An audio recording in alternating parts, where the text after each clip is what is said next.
కాంగ్రెస్తో బీజేపీకి ఉన్న దోస్తానా ఏంది? కాంగ్రెస్ పార్టీ అవలంబిస్తున్నటువంటి విధానాలను మీరెందుకు ప్రశ్నించడం లేదు? ఇది అడుగుతుంది తెలంగాణలో ఉన్నటువంటి తెలంగాణలో మేధావులు కాదు, ఒక మామూలు వ్యక్తులు కాదు. సాక్షాత్తు పిఎం నరేంద్ర మోడీ బీజేపీ నాయకులను ఉద్దేశించి, తెలంగాణలో ఉన్నటువంటి బీజేపీ ఎమ్మెల్యేలను ఎంపీలను ఉద్దేశించి మాట్లాడిన మాటలు. ఇప్పుడు వీటిపైన తెలంగాణ బీజేపీలో విపరీతమైనటువంటి చర్చ జరుగుతుంది. తెలంగాణలో బీజేపీ మొన్న జరిగినటువంటి ఎన్నికలలో 8 ఎమ్మెల్యే స్థానాలను గెలుచుకుంది. దాని తర్వాత జరిగినటువంటి పార్లమెంట్ ఎన్నికలలో 8 ఎంపీలను గెలుచుకుంది. వాళ్ళకి ఇప్పుడు తెలంగాణ రాష్ట్రంలో 8 మంది ఎమ్మెల్యేలు, 8 మంది ఎంపీలు ఉన్నారు. కానీ ఈ ఎమ్మెల్యేలు ఎంపీలు ప్రతిపక్ష పార్టీగా ఉన్నారు. వాళ్ళు కూడా ఒక ప్రతిపక్ష పార్టీ, ప్రధాన ప్రతిపక్ష పార్టీగా బీఆర్ఎస్ పార్టీ ఉంటే తెలంగాణలో బీజేపీ కూడా ఒక ప్రతిపక్ష పార్టీ, 8 మంది ఎమ్మెల్యేలు ఉన్నారు కాబట్టి. అయితే ఆ ప్రతిపక్ష పార్టీ ఎవరిని ప్రశ్నించాలి? ఎప్పుడైనా సరే ప్రతిపక్ష పార్టీలు ఎప్పుడైనా సరే ప్రజల తరపున ప్రభుత్వాలని ప్రశ్నిస్తాయి. ఆ విషయంలో మీరు ఫెయిల్ అయినారు. ఎందుకు ఫెయిల్ అవుతున్నారు? కాంగ్రెస్తో ఎందుకు అంటగాగుతున్నారు? ఇప్పుడు ఇది పిఎం నరేంద్ర మోడీ గారు వీళ్ళని అడిగిన ప్రశ్న. అసలు ఏంది తెలంగాణ రాష్ట్రంలో కాంగ్రెస్ బీజేపీ దోస్తానా ఏంది? ఏం జరుగుతుంది అసలు తెలంగాణ రాష్ట్రంలో? ఎందుకని కాంగ్రెస్ ప్రభుత్వం తీసుకుంటున్నటువంటి నిర్ణయాలను మీరు ప్రశ్నించడం లేదు? బీజేపీలో ఉన్నటువంటి కార్యకర్తలు చాలామంది కూడా ఈ విషయం మీద చాలా రోజులుగా చర్చ జరుగుతుంది. నాయకులు ములాఖతైన్ లాగా కనిపిస్తుంది అనేది తెలంగాణలో ఉన్నటువంటి బీజేపీ కార్యకర్తలు చాలా బహిరంగంగానే చాలా సందర్భాలలో మాట్లాడుకుంటున్నారు. ప్రశ్నించాల్సినటువంటి చోట ప్రశ్నించడం లేదు అనేది ఇక్కడ ఉన్నటువంటి కార్యకర్తల అభిప్రాయం. గతంలో హైడ్రా సృష్టించినటువంటి విధ్వంసం ఎంత ఎక్కువగా ఉంది అనేది తెలుసు, అందరికీ కూడా తెలుసు. అట్లనే కాంగ్రెస్ పార్టీ అధికారంలోకి రావడానికి ఆ రోజు ఏం చెప్పింది? 420 హామీలు, 6 గ్యారంటీలు అని. 6 గ్యారంటీలను కాంగ్రెస్ అధికారంలోకి వచ్చిన 100 రోజులలో 6 గ్యారంటీలు అమలు చేస్తాము అని చెప్పింది.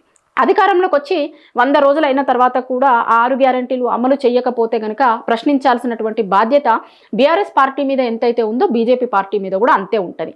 ఎందుకంటే అది కూడా ఒక ప్రతిపక్ష పార్టీ. కానీ ఈ రోజు వరకు కాంగ్రెస్ పార్టీ 2 ఏళ్ళు అవుతుంది అధికారంలోకి వచ్చి. 2 ఏళ్ల నుంచి కాంగ్రెస్ పార్టీ చేస్తున్నటువంటి వేటి మీద కూడా బీజేపీ నాయకుల నుంచి పెద్దగా అంటే ప్రశ్నించేటువంటిది కరువైపోయింది. ఓపెన్గానే మాట్లాడుకుంటున్నారు అందులో చాలా మంది నాయకులు. కాంగ్రెస్ చేస్తున్నటువంటి దాని పట్ల బీజేపీలో ఉన్నటువంటి వాళ్ళు ఎవ్వరు కూడా మాట్లాడడం లేదు అనేది చాలామంది కార్యకర్తలు ఫీల్ అవుతున్నారు. సో వాళ్ళకు కూడా ఫీడ్బ్యాక్ ఉంటుంది కదా, నరేంద్ర మోడీ గారికి కూడా ఇక్కడ ఉన్నటువంటి నాయకుల ద్వారాను ఇంకా రకరకాల ప్లాట్ఫామ్స్ ద్వారా వాళ్ళకి ఫీడ్బ్యాక్ ఉంటుంది కదా. అసలు ఏం చేస్తున్నారు మీరు? 8 మంది ఎమ్మెల్యేలు, 8 మంది ఎంపీలు గెలిస్తే తెలంగాణలో మీరు ఏం చేస్తున్నారు? ప్రశ్నించాల్సిన చోట ఎందుకు ప్రశ్నించడం లేదు?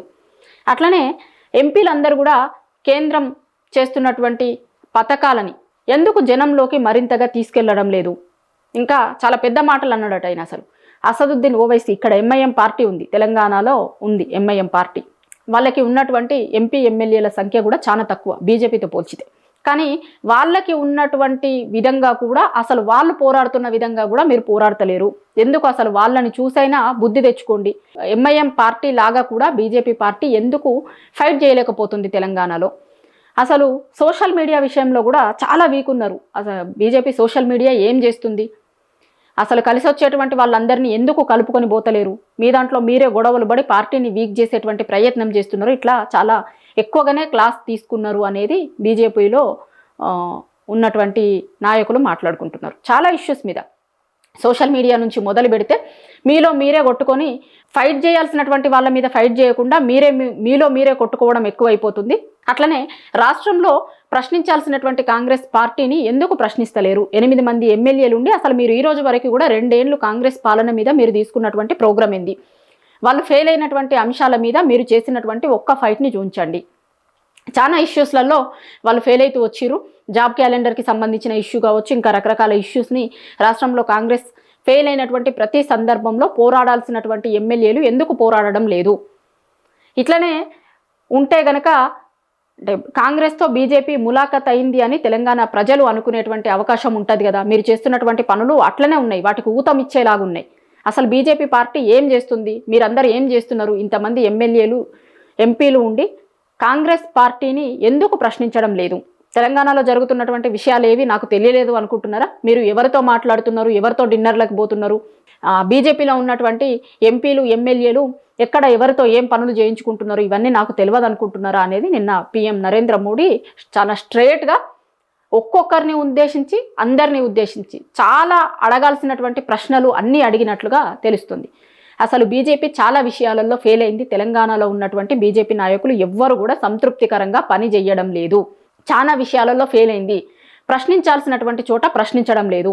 అసలు పార్టీని నిలబెట్టేటువంటి ఉద్దేశం మీకుందా లేదా? అసలు ఏం చేద్దాం అనుకుంటున్నారు తెలంగాణలో బీజేపీని? నాకే విషయాలు తెలియవు అనుకుంటున్నారా? అన్ని విషయాలు తెలుసు. ఇది చాలా స్ట్రేట్ అవేగా నిన్న పిఎం నరేంద్ర మోడీ బీజేపీ ఎమ్మెల్యేలను ఎంపీలను ఉద్దేశించి మాట్లాడిన మాటలు కాదు, ఆయన చాలా పెద్ద క్లాస్ తీసుకున్నారు ఎమ్మెల్యేలకు ఎంపీలకు అనేది తెలుస్తుంది.